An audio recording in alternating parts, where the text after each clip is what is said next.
по стечение на обстоятелствата, и то трагични, разбира се, за гостуване на човек като полковник Коен Марков. Здравейте, добре дошъл. Въпреки дългогодишното ни познанство, ситуацията предполага да бъде по-така официален, сериозен разговор, защото не знам колко следите събитията от последните дни, но да започнем с това, което малко по малко най-вероятно ще оговори доста свещи истини, като канали отходни, които са изливали в морето, като изсечени гори, засипани уж сухи дерета, пък те всъщност за застрояване, и не на последно място, май изпуснати или преляли язовири, които също дадоха ударната вълна, потопила там под вода и отнела 4 живота. Оттам исках да започнем, защото продължаваме още да сме под тази, за съжаление, тъжна емоция. Може би най-разумно би било да върнем разговора с, да кажем, 3 години назад, когато един виден политик получи пряко или не пряко 700 милиона, за да провери и съответно да направи нужните корекции, които са необходими на тия язовири, други съоръжения, които следват водните препятствия. Аз не чувам нито една от институцията да говори с тия 700 милиона, как се употребиха, защото все пак тук говорим за почти милиард. Говори се за някакви, вие споменахте 30 милиона, 20 милиона, 40 милиона, да, така е, точат се зъби за тях. Впрочем, в България за 3 лева се точат зъби от политици и свързани с тях лица. Но отговорността, ако следваме логиката на управлението, е в този, който получава средствата, за да гарантира по този начин гражданската сигурност. Т.е. всичко това, което в крайна сметка беше пометено пред очите на всички. За съжаление, никой не успее да каже името му на този политик. Ние тук нямаме забрани. Нямате забрани. Да. Става въпрос за хидроинженера на републиката. Ахмед Доган, точно така. И ние трябва вече да започнем да си говорим малко по-смело по тези въпроси. Тук не става въпрос за 1, за 2 лева, за 3 лева. Това са сериозни суми, които би трябвало да следват сериозни отговорности. И защо никой не пита тези хора как са разходени тия средства, какъв ефект е постигналото от влагането на тези средства. Те бяха отпуснати на така наречената българска консолидационна компания, нали така? Които в последните дни някакви промени, уволнения и други решителни действия, явно може би за замазване на положението. Формата на освояване на парите, формите са различни, те вече са професионалисти, нашите политици по усвояване на и евросредства, и национални капитали и така нататък. Тук говорим, че действително те отидоха под прякото и непосредствено управление на хидроинженера. Хидроинженера ни дължи отговор. Сега той с кой работи, под каква форма работят, на сътрудничество, има ли подизпълнители, няма ли, кой какви отговорности, значение няма. Има значение кой е взел парите. И след като те са взели парите, нека тук да отворим една скоба, че това не е първият случай точно в тази област, Бургаска. Надявам се спомняте, че пак имаше междуведомствена комисия, пак имаше разследване, пак онзи канал или река, или дере, както искате го наричате, който отнесе цяло населено място. Там пък бяха го превърнали сметище, ако си спомняте.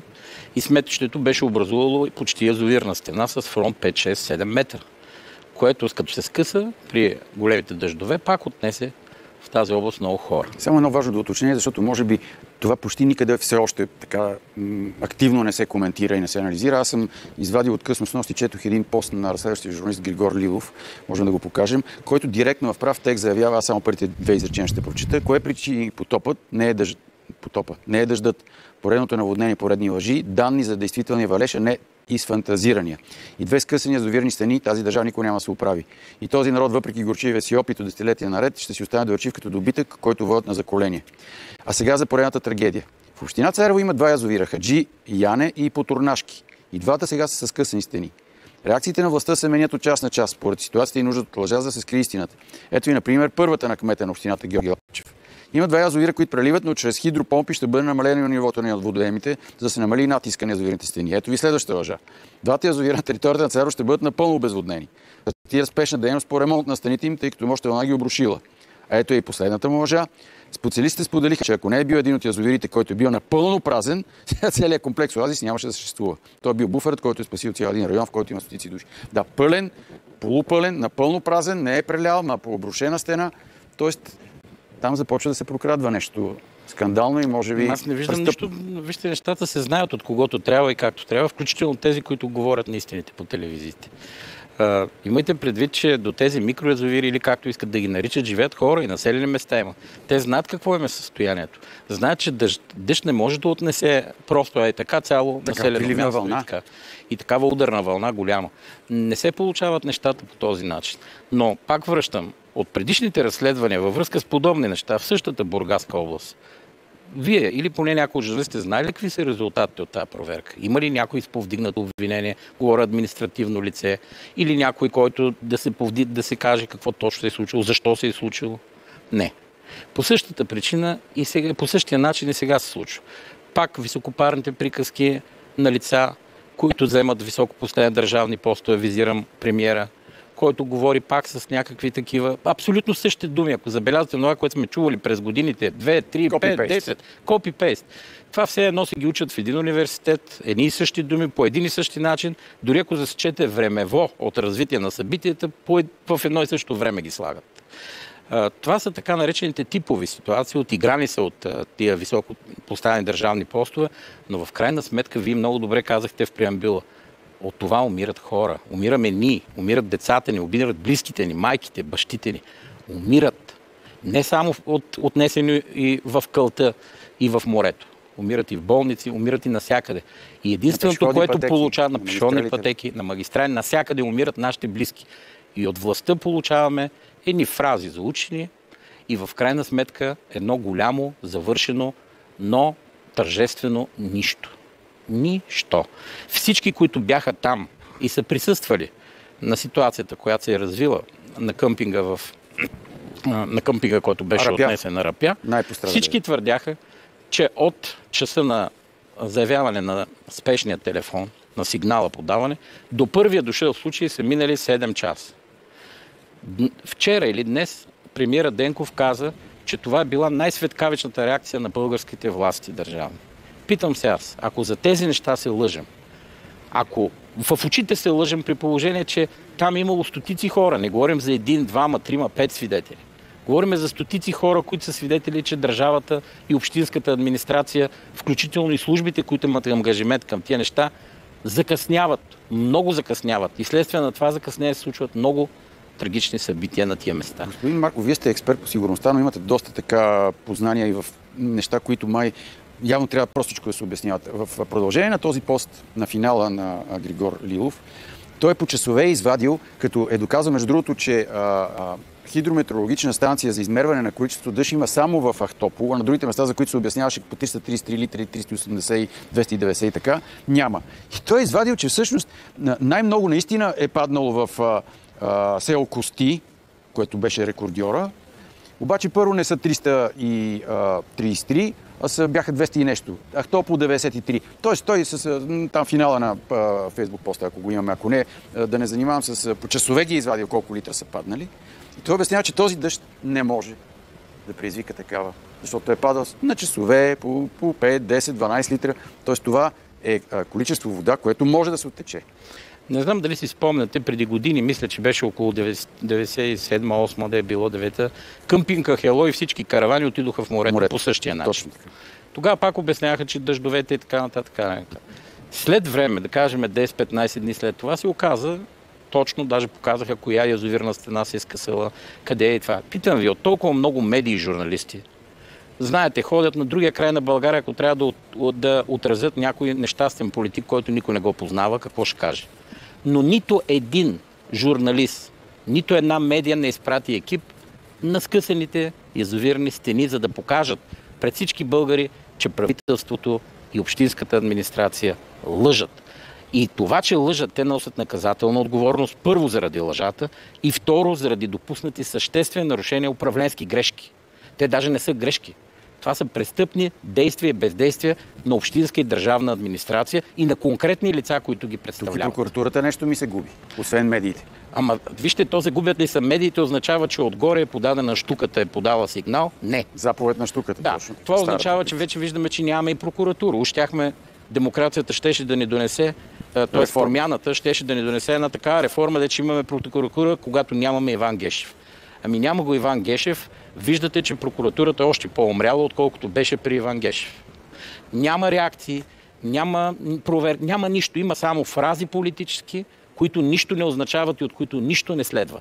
Замазване на положението. А това означава, че хората, които упражняват власт, работят в пълна симбиоза. Виждате и какви са умрели на така наречената опозиция действията. Едни такива фразички, които също не означават. Никой не атакува по същество. Никой не изрича правилните думи. Никой не казва истината на хората. В крайна сметка, ние данъкоплатците плащаме на тези хора. И заплатите, и тези пари, които те ги крадат. Ние ги плащаме. И с тези пари те ни убиват. Знаете ли, че с нощ един зрител ме критикува, че само си говорим, ти си вика, седиш в студиото, правиш си интервюта и какво от това? Никакъв натиск, никакви резултати. Ами всъщност на медиите работата е това да казваме, да каним гости, които имат смелостта и знанията да извадят наяве потресаващи информации и факти. И оттам натам трябва да се задействат институциите. Не можем тяхната работа да свършим. Вижте, вие нямате нужда да се оправдавате пред никой. Всеки със собственото си мнение. Въпросът е, че вие правите необходимото да стигне до ушите на всеки онова, което не се казва от медиите, които имат популярност или влияние обществено голямо, чак толкова и зависи. Както виждате, големите медии мълчат. Те си приказват, аз слушах за малко сутрешни блокове така. Тези журналисти, дори част от тях ги познавам лично, аз не мога да ги позная като говорят. Те сега са им сменили чиповете в мозъците и говорят абсолютни глупости, което значи, че те са получили заповед да се държат по определен начин, да имат определено поведение. Както виждате, нищо по същество, говорим по съществото на социалните и обществените проблеми, които имаме, които убиват хора, които не може да няма виновни за действие и бездействие. Това разбирате ли го? Не е възможно. България няма виновни. Така. Нали промяната дойде, за да ни покаже другото лице на публично експлоатиране на властта, открито и ясно. Денков това обеща. Открито и ясно управление, без лъжи, без завуалиране, без такова. В момента, в който го постави на първото изпитание, както виждате, още тук стария вол огъна колената и падна в браздата. От тук нататък, кажете ми, ето, дали сме доверие, в крайна сметка получили са по един или друг начин властта. Когато те трябва да покажат способностите си да управляват, всъщност те какво правят? Погребват ни тихомълком. И искат ни да умреме и децата ни. Изпират и изчеткват старите. Прикриват интересни схеми, далавери, корупция, кражби. Това е изключително важно. Всички знаят, че се крие Борисов. Борисов е човека, който носи и Доган, са двамата човека, които носят пряка непосредствена отговорност за тези неща, които са следствие от техни действия през последните 12 години. 3 мандата. Това са те управляха, те експлоатираха тия пари, те си ги деляха през техни фирми. Те са хората, които трябва да носят отговорност. И изведнъж, разбирате ли, не излиза Борисов и Ахмед Доган, а излиза някой си Денков, който никой не го знаеше до вчера фамилията. Никой не го познава в България като политически някакво лице, което беше спуснато. Като зомбирана мишка. И изведнъж излиза и той се едно, че е управлявал 300 години България и почва да обясня какви мерки ще се вземат, какво е било. Тоест той действително прикрива извършени престъпления. И той ги прикрива, защото е в симбиоза с мафиотската система, въведена в България от много години. Тази мафиотска система, тя не е политическа. Тя има политическо лице, но не е политическа. Това е маска. Това е мафиотска система, която граби, окрадва българския народ, окрадва парите на данъкоплатците, окрадва европейските фондове и ни застрашава живота всеки божи ден. На улицата, на почивка, когато сме по улиците. Само помислете, нека хората, гледат ни хора от Бургаска област или хора, които са били в тази зона на бедствията. Кажете ми едно кръгово движение, което беше въведено като временно надолу. Те са 8 или 9. Което беше... Всички бяха със знак временни и казаха, че са временни, докато правят новите пътища по европроекти. Има ли едно премахнато? Как станаха изведнъж всички кръгове две постоянно? И всичко мълчи, забележете, общинска администрация. А местните медии колко са? Вие ако видите само в Бургаска област колко местни медии, регионални говоря, които нито един журналист не излиза да каже, ей хора, има проблем, тук нещо се случва, ограбват се средства. Не може нещо, което е временно да става постоянно и то по този начин системен. Тук става въпрос за системен проблем, което означава уязвяване не само на, не само на чувството на човека да се чувства добре в собствената си страна, а уязвяване на държавността. Ние вече не вярваме в думата държава. Ние сме чужденци в собствената си държава, на която плащаме данъци. Ние сме лоялните. Ние сме лоялните жертви на тази държава, където и да стъпим. Стъпвате на улицата, премазват ви наркомани и дрогирани синове и дъщери на политици и олигарси, на бандити. Те ви прегазват. Не ви прегазват бедните, те не карат на ограбените децата не карат седма серия и си спортни. Само, че те не карат. По селата пък една друга прослойка пие и кара и катастрофира и убива или взима правосъдието в свои ръце и... Милен Цветков на село ли го убиха? Какво стана тук? Искам да върна лента към 6-годишното детенце от шофьора, който беше убит, пребит и заклан. И там са обвързани, всички са обвързани с политици и с част от тази политическа конюнктура, която е бандитска. Кога ще започнем да си говорим откровенно? Когато започнем да си говорим откровенно, всички, откровенно казвам, аз не ги мразя тези, за които говоря. Просто смятам, че откровенният разговор е този, който може да ги принуди да бъдат други. Но не от между мен и вас само. Всички журналисти и медии аз призовавам да започнат да канят своите гости, които те смятат, че са правилните гости за тях, но да си говорят откровенно. Този разговор води до натиск на властта, каквато е тя, и да се ограничи доколкото може това повсеместно крадене като политика. Ние имаме политика на крадене и нищо повече. Един зрител се възмущава, че са се занимали с закона за пътища, но той е важен. Познавахте ли под някаква форма в битието ви на специалисти, работи в Националната служба за Националната следствена служба? Под някаква форма Алексей Петров? Да. Защо сега всички се разграничават от него? Бойко Борисов не го е виждал и само си говори по телефона. Кирил Петков и баща му, и те задочно само той осигурява логистиката, по-скоро това са думи на Бойко Борисов. Никой сега не смее да се заяви, че това е архитекта на днешния кабинет. Защото те работят с един много сериозен инструмент, който е просто са го овладяли до съвършенство. Всяко чудо за 3 дни. Те го знаят. Какво ще кажат в тия 3 дни, дали няма никакво значение. Някой нищо. Да. Дали са го познавали, дали нищо няма да каже, ще кажат някой глупост. Те просто чакат 3 дни да изтекат. След тия 3 дни всичко се забравя и идва нова тема. Както виждат, ето сега с тази тема отнесе другата за Алексей. И дали си казал, че го познавал, дали не си го познавал, какви отношения с това няма вече никакво значение. Тоест, политиците са некоректни спрямо тези, които ги овластяват. Некоректни с тях. Що се отнася до думите на Борисов, аз на този човек от ден първи във властта, преди 18 години, на поста главен секретар, назначен противоконституционно. Плюс и произведен за генерал. И произведен за генерал. Аз този човек никога не съм му вярвал, дори името си да каже, не вярвам, че така се казва. Тия 3 имена, които той има. Това е човек, който винаги лъже перфидно, лъже и Европейския съюз, и европейските лидери, лъже всичко, което види. И онези го прегръщат, целуват, въпреки че той с 200 до парата, а тук печели избор след избор след избор. Той не ги печели. Добре, прави така, че да е първи. Че да излезе, знаете, от тези 25-30% активни гласоподаватели с най-висок резултат. Но това е технология престъпна. Това е престъпна технология за печелене на избори. И това е престъпление по смисъла на изборния закон и на наказателния закон. Това, че прокуратурата си мълчи и овладяна прокуратура, повярвайте ми, ако аз съм главен прокурор, казвам съвсем хипотетично, този човек отдавна да е в затвора.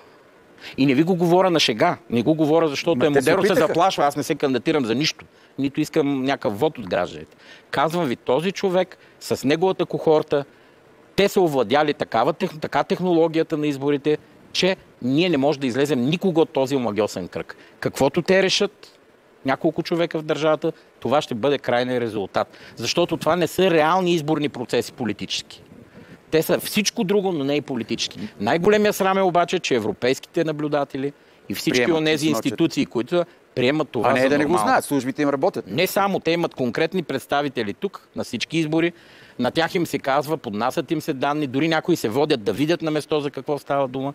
И в един момент обаче, аз съм говорил с няколко от тях, те казват, нашето отгоре е... Може ли да разбърка картите Васил Божков? Какво е вашето обяснение за завръщането му? И като в личен аспект ход, който няма никакво логично обяснение, да зарежеш лукса и спокойствието на Дубай, да дойдеш да висиш по килиите на 67 години, както каза той, макар и сега вече по домашен арест, и с заявените доста сериозни обвинения към Бойко Борисов, Владислав Горанов и Севда ТВ. че Арнолдо забравих фамилия. Вижте, за мен първо много така странно съвпадение, че той поздрави България с завръщането и влизане в дома си в деня на Съединението. Тоест, като има символика. Така си мисля. Той е математик. Изчислява нещата. Под възторжените аплодисменти. Времевия континуум на него му е ясен, математически разбит. И така получихме някакво съединение с него, целият български народ, точно в деня на Съединението, с поздравление, че той е влязал в дома си, т.е.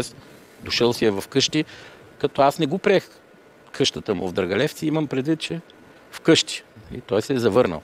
Сега, може би това е знак, че трябва да гледаме към него като нов играч на сцената, която ще ни представят нещо, което е вероятно отиграно. Аз мисля, че той, за да е тук, то не може да се случи без предварителните договорки с онези, които имат санкцията да убиват хора. Колкото и да ви е странно този израз. Да, има хора... В прекия смисъл, нали? Да, абсолютно. Брат Галев, Къро, абсолютно. Алексей Петров. Штуката издава заповед и се убива. И няма значение дали го охранява някой, кой го охранява, с какво се охранява. Нали, най-малко по държавни охрани и така, това са глупости. Издаде ли се заповед, човека умира. А що ме тук? Може и от инфаркт, нали? Може и в Дубай, може и в Аз не говоря, човек не умира само с изстрел, с огнестрелно оръжие. Даже по-модерните начини от други неща да се умира. Но това няма значение. Въпросът е, че щом има самочувствието да се върне в дома си и да се съедини с нас, господин Божков, вероятно е получил одобрението и това одобрение вероятно има цена. Не съм сигурен, че този човек има способностите да удовлетвори нашите очаквания на българския народ във вида, в който ние ги мислим. Тоест да разобличи... Къде стигнахме, на кого се надяваме, нали? На човек обвинен с много сериозни престъпления. Да. Поръчкови убийства, да, трудно изнасилвания. На мен ми е трудно да повярвам, че тази игра е истинска и че тя ще доведе до пълното разобличаване на лицата, свързани не само с унищожение на държавността през изминалите 20 години, а с буквалното физическо унищожение на много хора, на изключително много хора. Убийства. Говорим за физически убийства. Да, твърди се, че той има информация и държи сериозни... Не само той има информация. Няколко пъти съм казал, включително при вас, че в България има банки с информация за много неща, които дори може да си купи. Ако имате нужда от нещо, плащате си и си купувате. Каквото ви е необходимо. Така. Изчезва ли информацията или само вие ставате нейни притежатели и остават след... Примерно една от банките, Алексей, изчезна. Там беше... физически изчезна. И друг казват, че Пепи Еврото е пак такава банка. Казвам ви, че то не е една. Колкото са банките на улицата, по улиците виждате и ги ползвате като банки, толкова се 2 пъти или 3 пъти повече са другите банки. Това означава огромна зависимост на всички там. Точно така. Това е един от големите проблеми, че не може да се реализира реална политика в България заради огромна зависимост на всеки със всеки, които са създадени през годините. Само да ви кажа, че да кажем, ще споделят без имена и не искам да ме питате за имена, само като пример ще го дам. Един ваш колега дойде при мен и ми каза, да кажем, преди 20 и няколко дена преди да убият Алексей, че лично той го е извикал и му е показал неща, които го... Лично Алексей го е извикал? Да. И му е показал неща, които го компрометират. Говорим за журналист човек. Компрометират самия журналист? Да. Материали, с които го държат? Които той притежава. Които притежава Алексей? Да. Така. И аз тогава му казах, просто да отиде на море да се успокои, че този човек няма да го има скоро време. Вие сте пророк някак? Прав текст. Не съм пророк. Аз не работя по телевизията в канал 3 да ми плащат и да им казвам съдбите. Аз работя с информация, която се добива по различни канали и когато събереш когато направиш формулата определена с числа, уравнението като го решиш, излиза определен резултат. В този смисъл Васил Божков ще оцелее според вас, така ли? Не мисля. Аз не виждам Васил Божков. Вие не знам, що го виждате, но в лицето на господин Божков аз не виждам Васил Божков. Като че ли на него му е сменено нещо. Този Божков, когото познава... И като излъчване, и като поведение? Ами най-вече вижте, като външност и това може би ще го дадем на другия начин на живота. Да, но това, което познавам като Васил Божков, няма нищо общо с това, което виждам. Колеги, пуснете там видеото, в което му ръкопляскат, че хората... Той преди много странеше от медиите и не обичаше да... Това е част от това, което ви казвам, че това няма нищо общо с това лице. Сега стана дружелюбен, общителен. Не знам дали не прави грешка. Може би предишното амплоа беше по-силно. Сега дълбоко си мисля, че... Добре, той е една от фигурите, които оцелява всички възможни и варианти на прехода 30 години. През всички групировки, правителства.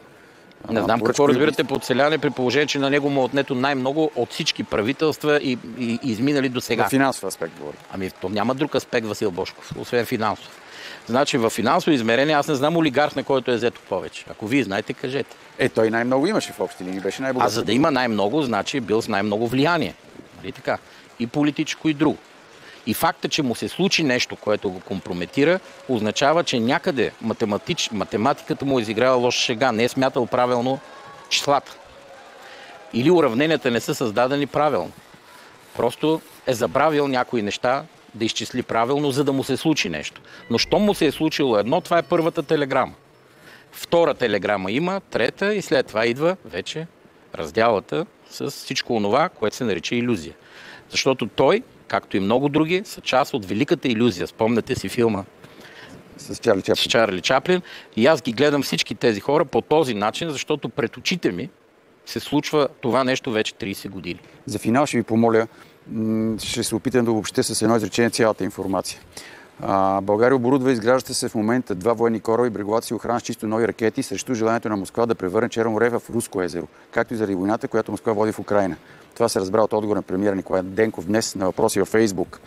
Украйна набира позиции в контраофанзивата си, каза Столтенбърг на официално изказване днес на генерален секретар на НАТО. Това предаде Reuters. Украинците постепенно набират позиции и успяха да пробият отбранителните линии на руските сили и се придвижат напред. И последно Елена Йончева, нашия евродепутат, пита: има ли риск от пълномащабна война в Черно море? Това е въпрос към Столтенберг. Анализа на цялата тази критична като перспектива ситуация.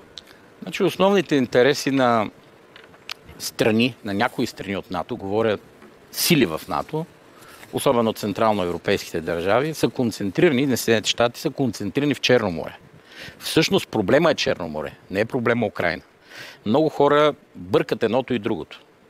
Стратегическата точка е Черно море. Знам, че е трудно за разбиране и за обяснение е още по-трудно, защото ще ни трябват около, може би, още едно предаване, за да го обясним подробно. Не искам да влизам в темата, защото е дълга. И на няколко нива. Но достатъчно е зрителите да знаят, че фиксацията, зума е в Черно море. Чия? И на двете страни. И на НАТО, и на Русия. Не, тук не говорим НАТО и Русия. Те не са страни. НАТО е блок, добре, а Русия е държава. Тук говорим за интереси, които... Двете страни на военния конфликт. Двете страни на военния конфликт, да. От тая гледна точка, да. И не случайно, сега ние с 2 кораба, по смисъла, че сме оборудили 2 кораба с ракети, нали разбирате, че това са поредните глупости на Денков. Явно този човек, както и Тагарев, разбират от въоръжение, от отбранителна сигурност, колко баба ми от военна музика. И когато имаш съвети като Мехмет Емин... Точно така. Значи това са конюнктурни хора, назначени просто е така и с титли, които са така. Но това го знаем всички. Нито с 2 кораба може да присъстваме въобще в Черно море, защото това е едно ние с вас да си купим 2 надуваеми лодки, да им сложим 2 харпуна и да кажем, ще участваме в битка между титаните, което са глупости. Значи, ние правиме, просто даваме едни пари на някого, за да може той да направи каквото има да прави. А тия 2 кораба, които ги имаме, те и без това ни трябва да си охраняваме бреговете. В смисъл, плътно нашия бряг, примерно, ако ни нападнат узбеките или, примерно, таджиките, примерно, с някакви такива салове. Да. Добре, нека да ги имаме тия кораби, нека да разходим, но нека да си знаем мястото. България не е център на света. Тя не може да бъде център, защото ние не можем да си платим заплатите на общинската администрация и държавната. Нямаме здравеопазване, нямаме заплатите, са ни замразени във фризера за близките 3 години. В общи линии нямаме нищо. И всяка приказка, високопарни приказки, как България е някакъв невероятен фактор и в Черно море, и в Украйна, това са пълни глупости. Ние правим каквото ни кажат и доколкото ни стигат силите да участваме в тази работа. Но от нас не зависи нищо. Ние сме поети на дистанционно управление и в крайна сметка единственото, което трябва да говорят политиците, тези, които в момента управляват, е за нашето качество на живот в България, което е най-ниското и най-унизително от целия Европейски съюз. А това реално е забранена тема. Те говорят за всичко друго, което не им е работа, но това, което е важното за българския народ, тая тема не съществува. Знаете ли защо? Защото знаят, че пари няма и нищо не могат да решат. Полковник Николай Марков, благодаря.